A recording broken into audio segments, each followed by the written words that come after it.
Welcome to the Progressive Ag webinar on Report Day. We had a very interesting USDA report today. Probably the most shocking number to me was the increase in the soybean yield of 1.1 bushels per acre to a new record yield in soybeans of 48.3 bushels per acre. So that to me is the most shocking and the most bearish estimate or number in this report. Soybean ending stocks are only up 40 million bushels with a 100 million bushel increase in carryout, and mainly because they increased demand 50 million bushels. I don't know if I believe it. I believe the yield number, and I think soybeans will end on the low of the day today and will trade lower again tomorrow. What we're probably more interested in today though is corn. And so the corn yield we have on a chart here, and the corn yield went up 1.3 bushels per acre. On last Friday, I said it would probably go up 2 bushels per acre. I think USDA has sandbagged that yield a bit. And so I thought it would go up 2 bushels in this report to 170, and I thought it would go up another 1.5 bushels in the January report to 170, 1.5. I think USDA now has to go up 2 bushels in the January report. So we have more negative news in corn in the January report.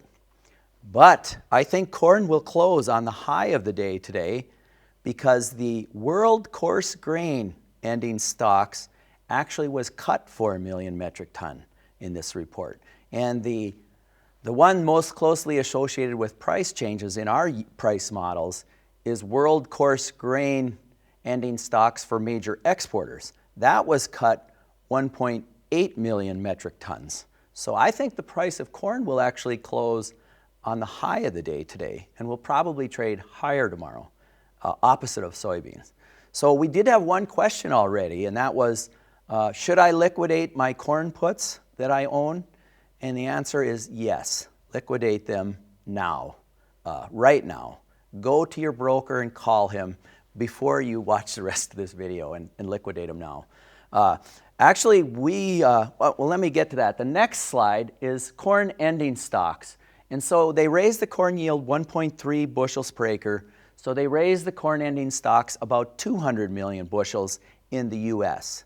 So that is negative. They lowered the average price of corn 15 cents a bushel. Let's go to the next slide. This is for those that joined our Progressive Ag marketing in 2015. This is where we sold corn for 2015 crop year.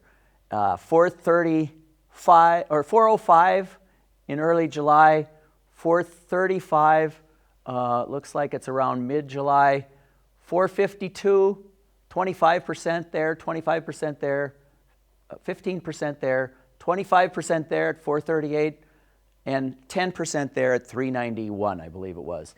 We're trading around 358 today. We would liquidate, we can go to the next slide, guys. We would liquidate half of our hedges for those producers and take about 72, 73 cents a bushel profit. For those guys who hedged with us back in 2012, we made recommendations to sell the 2015 crop year back in 2012. I believe September 11th, we sold at 593, 50% of the 2015 crop, and 590, maybe I got those mixed around, 594 on September 12th, 50% of the crop. So when you sold at 593 or better, if you're liquidating half of them today, that's at 360, let's say, you're taking about $2.33 profit on 50% of your corn hedges. Let's go to the next slide. And so our recommendations are lift half your corn hedges today. Our target was 363. We actually told guys, don't have an active order when the report comes out because it could gap lower. And it did. I think it went and opened at like 358 afterwards. So you should have got that liquidated around 358 to 360. And you should have had it active 5 minutes after the report or about 11:05. And then on the last 50% that we hedged, we'll set a target. Let's lower this a dime to about 343 to 345 March futures because the report is kind of negative. And and it's going to be negative in January too. But if we get to 343 March 16 corn futures before the January report, we'll take our money. If we don't, we'll wait for the January report, which I think they'll raise corn yields 2 bushel an acre, and we'll take whatever price that is at the time. And of course, South America is another major producer, and their production season starts now. Basically, they're planting now. And so that will affect the market this winter. And if they have a big crop, prices will go down. But if they have a poor crop, prices will go up from here.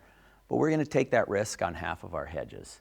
So that's basically what the report said and what you should do from the report.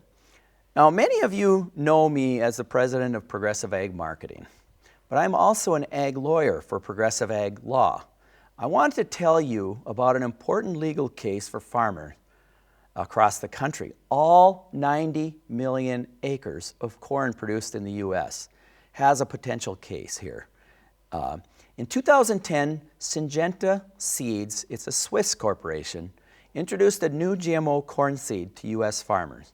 China did not approve this corn seed prior to their release in 2010, even though Syngenta falsely claimed to have eminent approval from China. Syngenta knew, or should have known, U.S. corn would be shipped to China, and it was actively being shipped to China. In 2013, China detected the Viptera strain of Syngenta corn seed in the corn supply that was shipped to them from the U.S., and they rejected the corn shipments, including DDGs from the ethanol production. That was under their zero tolerance policy, which would not allow unapproved varieties into their country. That caused the U.S. corn market to drop because we lost the Chinese corn export market. And that costs farmers what we think is billions of dollars. So I think it's important for farmers to protect their livelihood if they've been harmed by the Syngenta's actions, and I think they have.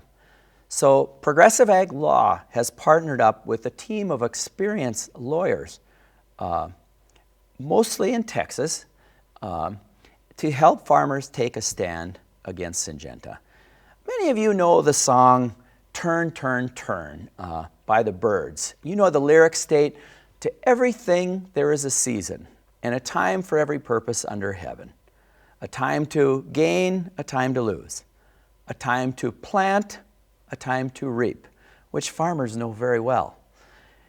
And this is my addition to that. There's a time to buy and a time to sell. And let me tell you guys, we just had 2 record corn crops in a row. Now is not the time to sell. Now is the time to buy back your hedges if you made some. So buy now. In the next 5 months, just buy. Don't sell anything. And I think if I added something else to those lyrics, it would be, there's a time to take action and a time not to take action. This, I think, for farmers, is the time to take action. So please watch this short video from my partners at Phipps Anderson Deacon Law Firm, who are very experienced in this type of GMO litigation.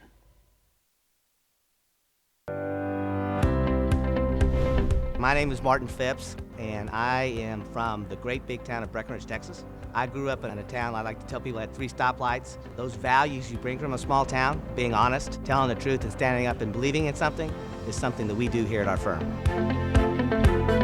I'm Barry Deacon. I'm originally from Arkansas, grew up in a family law firm. Farming's been a big part of my professional life in representing farmers and agricultural related entities my entire practice.